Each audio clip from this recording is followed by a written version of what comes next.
कई दिनों तक तो वह एक भी दिन का खाना उसे नहीं प्राप्त हो रहा है और वो कई दिन भूखे भी सो रहा है। इसी का मतलब है उसका जो कैलोरी रिक्वायरमेंट है जो प्रतिदिन का है वह उसे नहीं मिल पा रहा है। यह जो इंडिकेटर है यह अंडर नरिशमेंट के तौर पर एक माप के तौर पर ये ग्लोबल हंगर इंडेक्स का 4 में से एक ये परिमाण है। दूसरा परिमाण है साथियों चाइल्ड स्टंटिंग। अंडर 5 जो चाइल्ड रहते हैं, जो बच्चे रहते हैं, उनकी जो ग्रोथ है, अगर उनको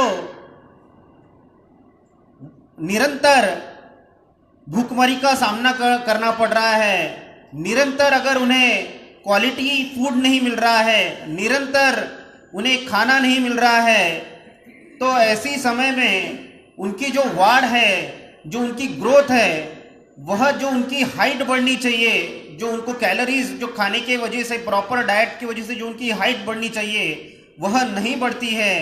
और बहुत ज़्यादा दिनों तक अगर खाना नहीं मिले तो ये हाइट उस एज के लिए जो हाइट उस बच्चे की होनी चाहिए, अंडर 5 इयर्स बच्चे की होनी चाहिए, वो अचीव नहीं कर पाता है। तो इस माप को साथियों अंडर चाइल्ड स्टंटिंग के नाम से जाना जाता है। उसी तरह चाइल्ड वेस्टिंग यानी अगर उसको खाना नहीं मिले तो उसकी मांसपेशियां, उसके शरीर का फैट यह पूरा शून्य हो जाता है, वह पतला स्लिम और बीमारी के लिए बहुत ज़्यादा उसे बीमारियां बहुत जल्दी से पकड़ सकती है। साथियों जो चौथा परिमाण है वह है अंडर 5 चाइल्ड मॉर्टेलिटी। साथियों United Nations sustainable development goals, इनके जरिए ये चारों परिमाण नापे जाते हैं। भारत भी इस यूनाइटेड नेशंस का एक सदस्य है।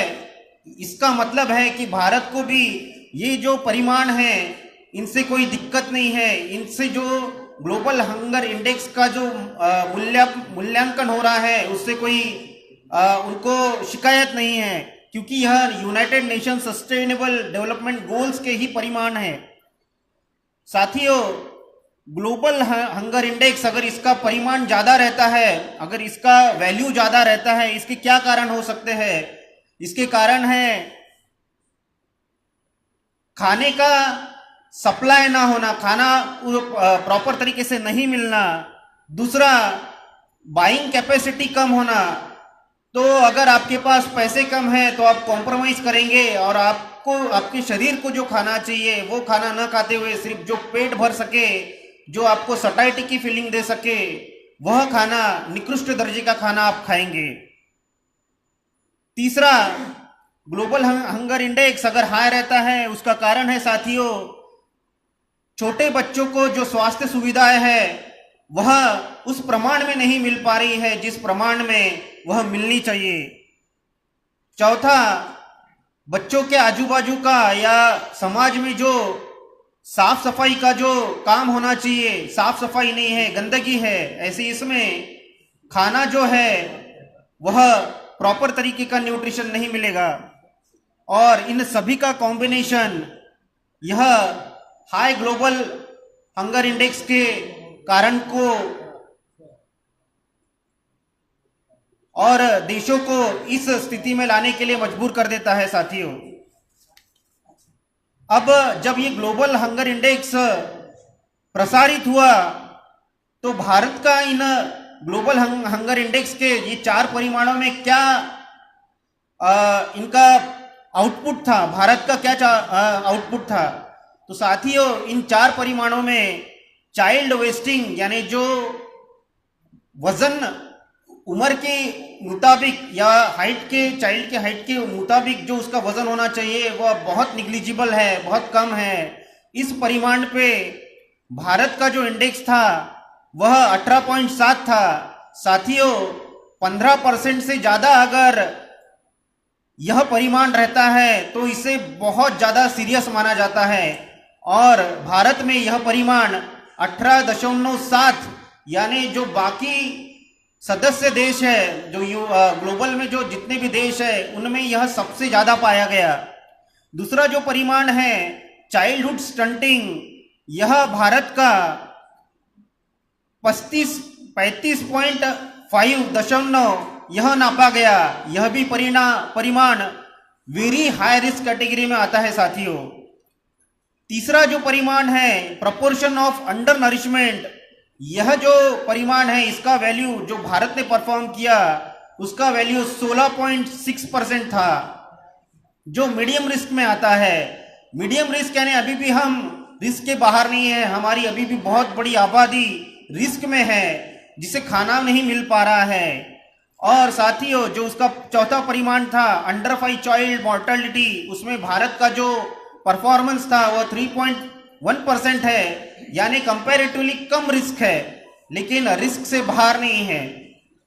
साथियों इन्हीं परिमाणों के साथ साथ और एक परिमाण जो इन सबको वैरी करता है वह है prevalence of anaemia in a woman of age group 15 to 24।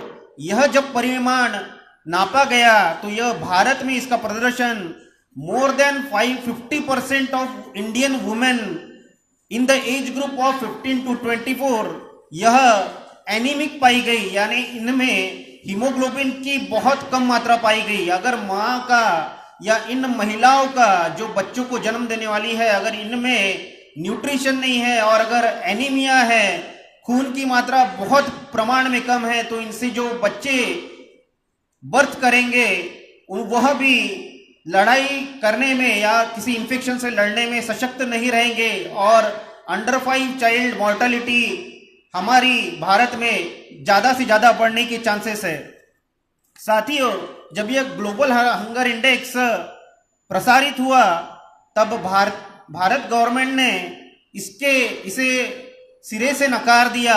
उनको दिखाना था, उन्होंने भारत को trillion economy, 3 trillion economy, 5 trillion economy के सपने दिखाए हैं। यहाँ आर्थिक असमानता बहुत प्रमाण में बढ़ रही है। देश के सिर्फ कुछ गिने चुने 5 से 10% लोगों के पास पूरे भारत की संपत्ति है और 90% लोगों के पास कुछ भी संपत्ति नहीं है। यह आर्थिक असमानता के वजह से यह जो ग्लोबल हंगर इंडेक्स है इसमें भारत का जो परफॉर्मेंस है वह बहुत ही वीक आया है। लेकिन इसको सिरे से डिनाई करना था यहाँ की ब्राह्मणी व्यवस्था को, तो यह इंडेक्स आने के बाद ही भारतीय गवर्नमेंट ने उसको सिरे से डिनाई किया और अपने कुछ पॉइंट्स रखे।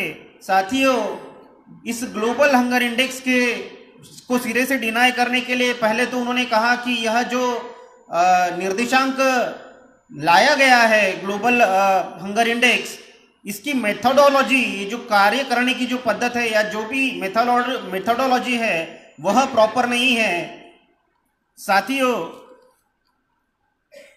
भारतीय गवर्नमेंट ने प्रेस रिलीज किया और उसमें एक कमेंट दिया, 3 out of 4 parameters used for calculation of global hunger index are related to the health of children and cannot be representative of entire population। यानी साथियों इसमें से जो 4 निर्देशांकों में से जो 3 निर्देशांक ग्लोबल हंगर इंडेक्स के लिए यूज किए गए हैं यह सिर्फ अंडर 5 एज के जो बच्चे हैं उन्हीं को लागू होता है, ये पूरे पॉपुलेशन को हम लागू नहीं कर सकते।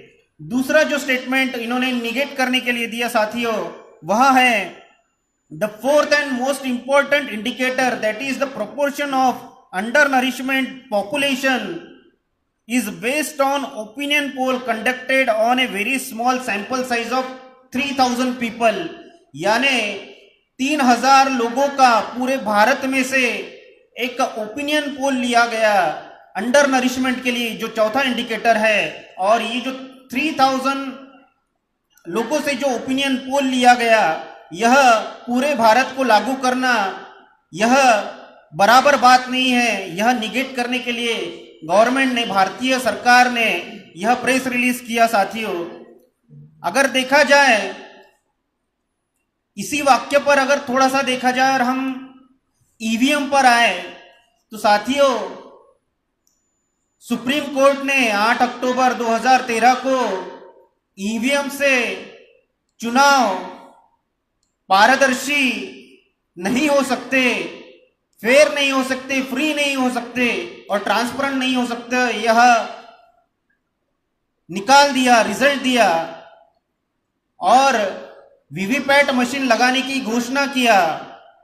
साथियों, भारत सरकार ने 2014 के इलेक्शन में वीवीपैट पूरे 100% ईवीएम्स को नहीं लगाए। इसका मतलब 2014 के जो इलेक्शन थे वह सुप्रीम कोर्ट के निर्देश के अनुसार इलीगल थे। साथियों, बामसेफ कोर्ट में गया और 100% ईवीएम लगाए जाए, यह केस लड़ा और उस केस में जीतकर 2019 के इलेक्शन में ईवीएम 100% ईवीएम को 100% वीवीपैट लगाई जाए, यह सुप्रीम कोर्ट के द्वारा सूचना दी गई और 2019 के इलेक्शन में 100% ईवीएम को 100% वीवीपैट लगाए गए। साथियों, लेकिन 100% वीवीपैट लगाने के बाद भी 100% वीवीपैट पर्चियों का मिलान ईवीएम द्वारा घोषित निकालों से करना, यह अभी भी साबित नहीं हो पाया।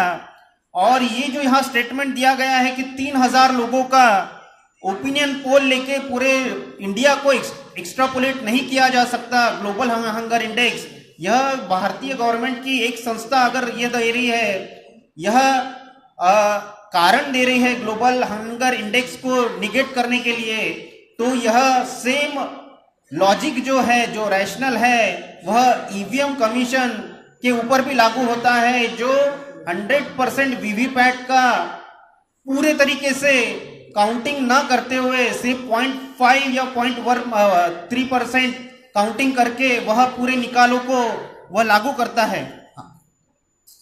साथियों,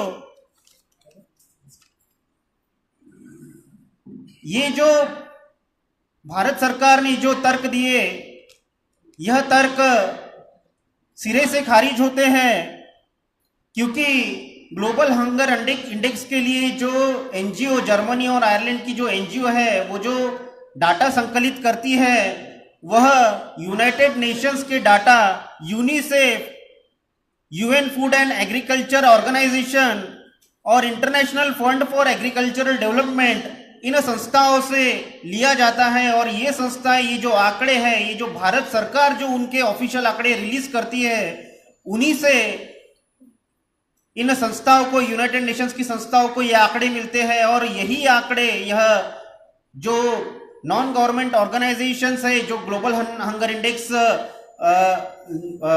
प्रसारित करती है, वह आंकड़े वो वहीं से लेती है साथियों।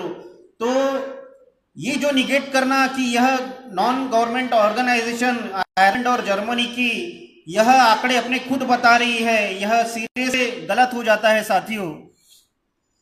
दूसरा, जो प्रपोर्शन ऑफ अंडर नरिशमेंट का जो पार्ट है, उसके लिए जो आंकड़े रहते हैं, वह आंकड़े जो सिंपल से मिलने चाहिए, कंजम्पशन सर्वे जो भारत गवर्नमेंट कंडक्ट करती है, उस सर्वे से मिल सकते थे। लेकिन भारतीय गवर्नमेंट ने कंजम्पशन सर्वे, यानी फूड का कंजम्पशन, यानी जो कंजम्पशन है, यानी जो पैसा है, वो भारतीय आदमी किस किस चीज के लिए अपना पैसा लगाता है, कितना अच्छा खाना खाने के लिए पैसा लगाता है, या गाड़ी लेने के लिए पैसा लगाता है, घर लेने के लिए पैसा लगाता है, यह जो कंजम्पशन सर्वे है, यह भारतीय गवर्नमेंट ने जो आखिरी सर्वे किया है वह 2011 में है। उसके बाद कंजम्पशन सर्वे, जिससे ग्लोबल हंगर इंडेक्स में जिसका उपयोग किया जा सके, वह सर्वे बिल्कुल लिया ही नहीं गया। तो साथियों, अगर गवर्नमेंट डाटा नहीं देगी तो वो डाटा इनडायरेक्टली लिया जाएगा।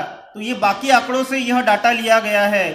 तो ग्लोबल हंगर इंडेक्स को निगेट करना, यह पहली ही गलत हो जाता है, क्योंकि गवर्नमेंट के जो ऑफिशियल डाटाज है वह बहुत बहुत सारे डाटा 2011 के बाद से प्रसारित होना ही बंद हो गए हैं।